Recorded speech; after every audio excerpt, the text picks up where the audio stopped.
Well, for those of you who are visiting with us this morning, we are in the middle of a sermon series that I'm really enjoying a lot. We are looking at all the stained glass windows that we are surrounded by constantly, and we're looking at the stories that they tell. So often we can just breeze past them and not pay attention, but every single one of them tells an intentional story about who God is, about who Jesus is, and about the stories of the Bible to remind us about what we put our faith in.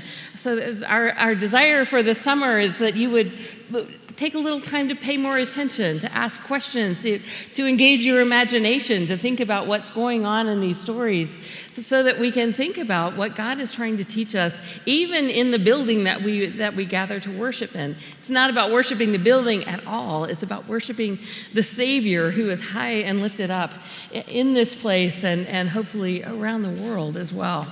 So today we are looking at this story of Jesus as he's teaching.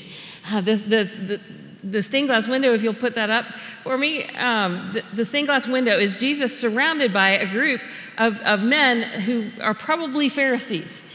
There are a few ways that we know that these guys are Pharisees. One is if you look, I don't know if you can see it on that, in the lower right-hand corner, there's a scroll. So that is telling you that these are people of the scroll. If you remember from a couple of weeks ago, we talked about Nicodemus. Nicodemus was wearing a very elaborate tunic with a cloak around it. The tunic was of many colors, and the cloak was a royal purple, meaning that he was a man of power. Well, if you look at the person in the lower right-hand corner, he's wearing almost exactly the same thing that Nicodemus was wearing. So Nicodemus, obviously being a Pharisee and wanting to come and question God, we don't know if this was Nicodemus. The head covering is different, but it's someone of power. Jesus was sitting in the other one, and Nicodemus was standing. Now it's the opposite of that. And if you look really carefully at this picture, when I the first 200 times I looked at it, I saw 4 Pharisees with Jesus. There's 5 Pharisees. Do you see the 5th one? He's hiding behind in the far upper left-hand corner. You just see a face. And each of the Pharisees has a different look on their face. Some of them are curious, and one looks to be, he's sort of bowing his head, so he looks a little bit humble. Another one is sort of, his head resting on his chin. Maybe he's thoughtful, thinking about something. But the guy over Jesus' right shoulder, the one in the upper left, it looks like his eyebrow is raised, like he's skeptical, like, sure. Everything that the Pharisees have been teaching is now being challenged by this guy, Jesus. And who does he think he is? What we're going to hear about today as we talk through this passage in Luke 6 is Jesus presenting his upside-down kingdom. The Pharisees they knew the law of the Old Testament inside and out. They knew it so well. They had all of the laws, and then they put rules around the laws so you didn't accidentally stumble and violate one of the sinner laws. And they just kept adding more things that in theory protected the core laws, but instead imprisoned the people of Israel into this legalistic habit where they were trying to follow all of the laws, but they forgot why they were doing it. They forgot that the law was to love the Lord. The law was to honor God. And Jesus came and broke through all of those things, not that he was destroying the law, but he was coming to fulfill the law and to fulfill the law that brings life. So in chapter 6, we see Jesus standing up to that myth of you do all of the checklists and you'll automatically get in, versus the law that is unto life. And he heals on the Sabbath and presents that life, and then he teaches about the law and what is really true and good and right, and what is blessing and grace and power.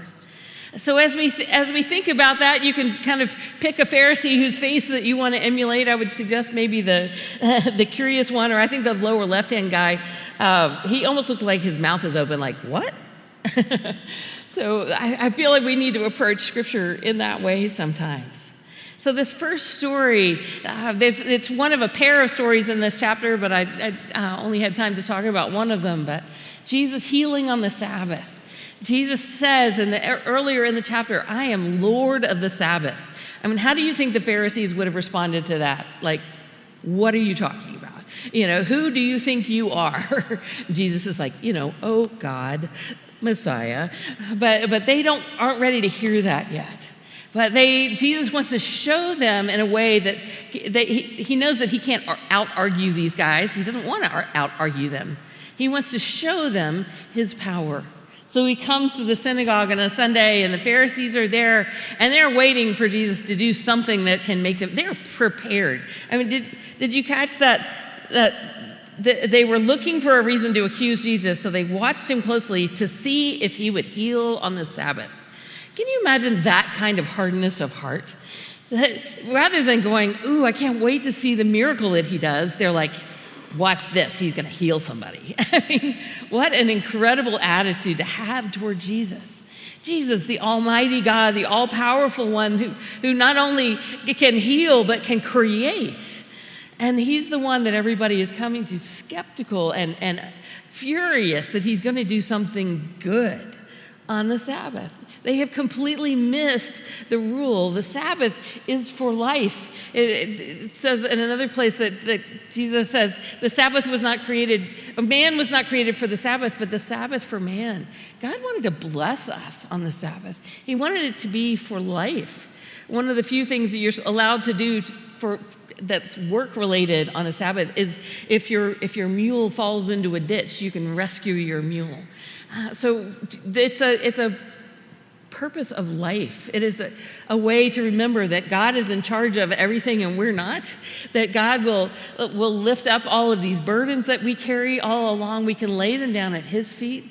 And if we aren't in control of making the earth rotate around its axis for a day, maybe we'll realize that, oh yeah, we aren't ever actually in charge of that, and God is in charge of that instead.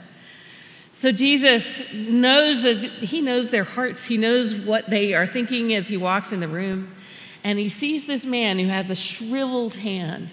Luke, the author of this gospel, of course, is a doctor, so he's going to notice the medical issues. And he specifically says it's his right hand that's shriveled. And the right hand, if you think about it, even now, but especially then, that was the hand of honor. The left hand was the hand of dishonor.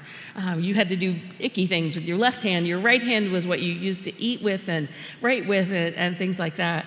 So this man had this shriveled hand. It was a major handicap for him. And the Pharisees are waiting for him to do something disruptive. But Jesus is amazing. He just calls them forward, and the disciples are just ready. If he's going to do something to heal this guy, then they're going to get him. Well, what does Jesus do? He just invites them forward, and he says, okay, stretch out your hand. And this completely shriveled hand grows muscle and sinew and tendon and is able to be complete and whole just by doing that. Can you imagine what that must have looked like in the room? That's one of those miracles that we hear over and over again.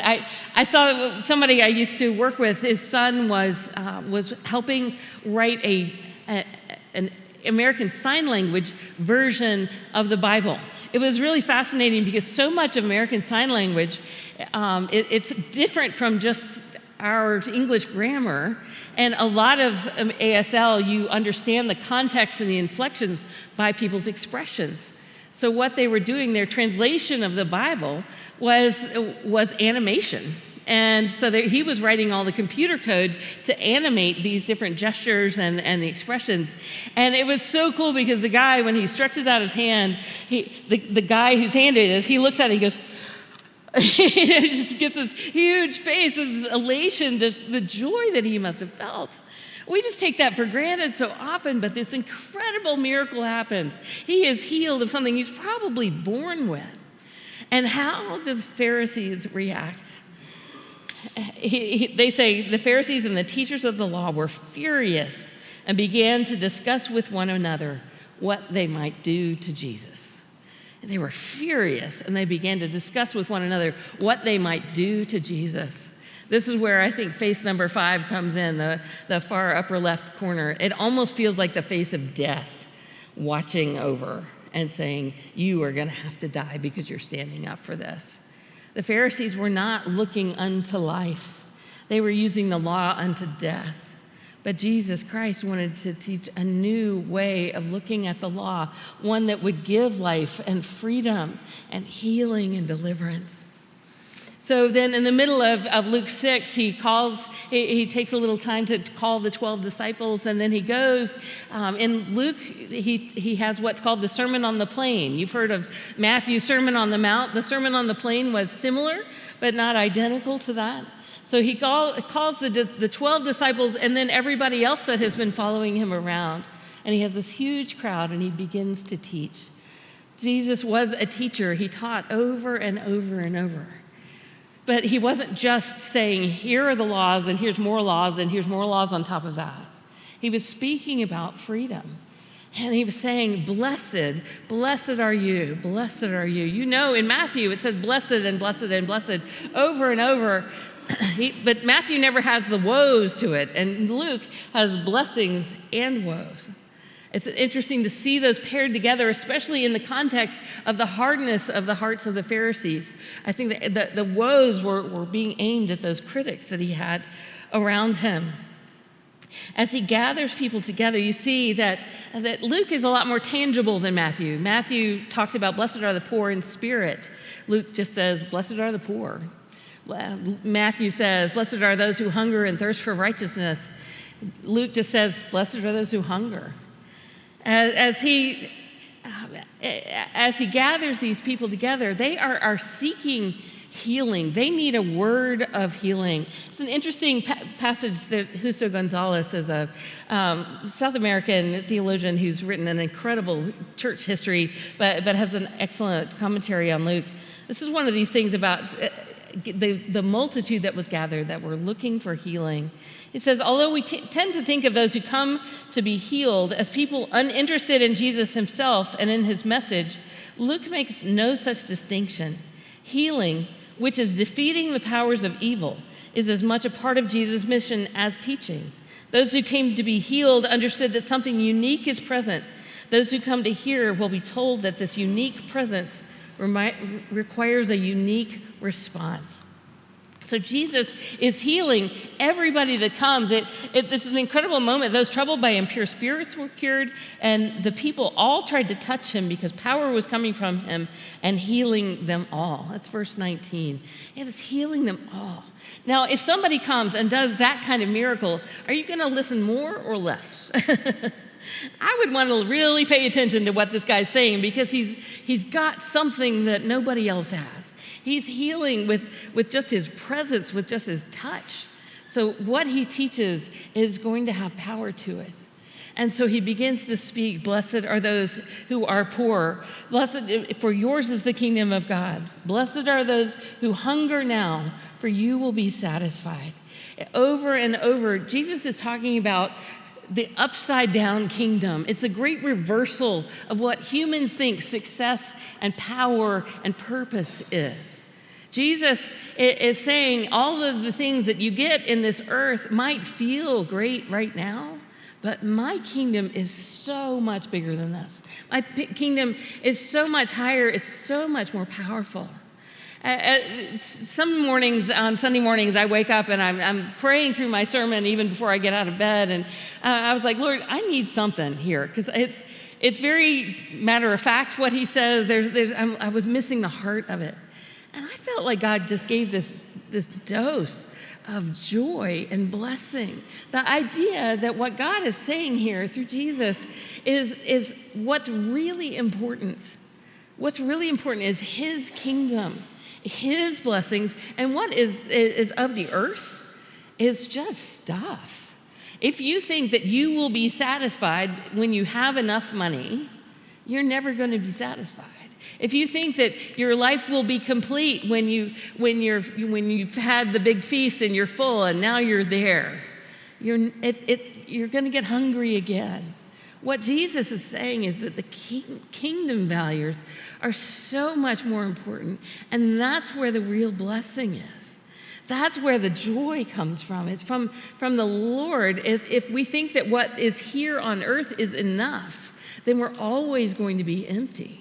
But if we look at what God is providing, if what heaven is giving us, then that is when we are going to be fulfilled. One commentator said, "The poor and those who mourn are those who have nothing to expect from the world, but who expect everything from God." They have nothing to expect from the world, but they have to expect everything from God. Their expectations are that God is who has got to be the source. If we think that humanity and our stuff is going to make us happy forever, we are sadly misinformed. But God's power and His love and His joy and His generosity is what transforms us and allows us to live a totally different life. This was really shocking for that period because poverty was seen often by many of these people as poverty was moral failing. Like, you must have done something to deserve that. The Proverbs talks a lot about if you are wise and live a good life, you will be blessed. But if you're foolish, then you'll live in poverty. It's like a blessing and curse thing there. But you also see a counter to that with like Ecclesiastes and with the book of Job. Job is a very righteous person who loses absolutely everything. But still, Pharisees love to say, if you're poor, it's your fault. If you're rich, that means that God likes you. And how fair was that? They had no compassion on those who were poor. They had no desire to lift up those who were living in poverty and blessing others. They only saw the blessing of the rich verses in Proverbs and didn't see the curses on those who put too much faith in wealth and ignored the poorer people. And then Jesus goes on to say, as he does these blessings and woes, then he starts to say, but you who are listening, I say, love your enemies. Do good to those who hate you. Bless those who curse you. Pray for those who mistreat you. If someone slaps you on one cheek, turn to them the other also. If someone takes your coat, do not withhold your shirt from them. Give everything to everyone who asks of you, and anyone who takes what belongs to you, do not demand it back. Do to others as you would have them do to you. I mean, that is hard stuff, right? That is not easy. We say the golden rule, do unto others, blah, blah, blah, blah. But what he's saying is, if they steal from you, let them have it. Let them keep it. And it's so jolting and not how we want to live. We want justice. We want fairness. We want them to get what they deserve. N.T. Wright is a British scholar that I almost had the chance to meet last summer and didn't end up getting to meet him, but I love his writings. And he had this most amazing sentence. The kingdom that Jesus preached and lived was all about a glorious, uproarious, absurd generosity. Isn't that great? The glorious, uproarious, absurd generosity. Jesus is here saying, and he lives this out, right? He turns the other cheek. He gives the cloak to when they put a royal robe on him and they cast lots for it. He lets them have it. He doesn't grab it back when he had the power to do that. He lived out every single one of these things because of the absurd generosity of God. God's generosity does not make sense. If it were me, my mother, I don't know if you all guys ever had when you were kids, spaghetti and meatballs, like the SpaghettiOs, the can. And my mother would count out so that my brothers and I all got the same number of meatballs, because heaven forbid somebody get a different number. And she would like mess with us, 1 for you, 2 for you, 1 for you, 2 for you, 1. And we were like, how to make your kid do math really fast. But we are not born generous people. We are born keeping score. You did this for them, so you owe this to me. But God is infinitely generous. Did any of us deserve what Jesus did for us on the cross? No. None of us deserved that. And yet he saw us. He saw us in our mess, in our brokenness, in our stubbornness and selfishness and self-centeredness. He saw us in that and had mercy and grace for us anyway. And that is the generosity that he wants us to live out freely then, not because the other person deserves it either, but because we didn't deserve it and they don't deserve it, but we can be Christ to them by being absurdly generous. Who are the people that you need to be absurdly generous with in your life right now? N.T. Wright goes on to say, think about the best thing you can do for the worst person and go ahead and do it. Think of what you'd really like to do for someone to do for you and do it for them. Think of the people to whom you were tempted to be nasty and lavish generosity on them instead. These instructions have a fresh, spring-like quality. They are all about new life bursting out energetically, like flowers growing through concrete and startling everyone with their color and vigor. It's so beautiful, like flowers bursting through concrete and surprising everyone with their color and vigor. When the world is a concrete jungle, God can even bring flowers and color and joy and spontaneity and generosity, even in those hardest places, even in those empty places. Our world is enjoying the fact, I think, that we are divided. It's like our whole society wants to be, our identity comes from who you're standing up to and fighting with and condemning. It is so easy for me on a Saturday to write a sermon that is, you people. And usually by the end of the day, God starts going, you people. And that's when the sermon turns around and I start to realize God's infinite mercy and grace on me and on all of you as well. We didn't earn it. We didn't deserve it. But God lavishes all of this on us. Love your enemies. Jesus on the cross said, Father, forgive them, for they know not what they do. Father, forgive them, for they know not what they do. In England, there's a cathedral in Coventry that was firebombed during World War II. As we're celebrating the 82nd anniversary of D-Day this weekend, it's such a powerful place. This huge cathedral in Coventry was firebombed. The whole city was firebombed. It was a very heavily industrial city. And instead of rebuilding the cathedral, they built a new church next to it, and they turned the cathedral into a peace monument. And it is one of the most powerful places you can go. In one of the transepts, there's a statue of two children hugging each other, and it was donated by the German children to the children of England. And in the very front, and like if you're standing there, and then in the nave, at the very front of the sanctuary, they took two charred beams that had collapsed when the building fell, and they created a cross out of it, and they mounted it. And on the back wall, it just says two words, Father, forgive. Can you imagine being somebody who lost everybody that you loved in that firebombing? And then seeing Jesus' words, Father, forgive. Can you imagine being someone who lost everyone that they loved in Rwanda and yet learned how to pray, Father, forgive, of people that did not deserve forgiveness at all? Who is it the Lord is calling you to forgive today? Father, forgive. Jesus looked at you and said, Father, forgive.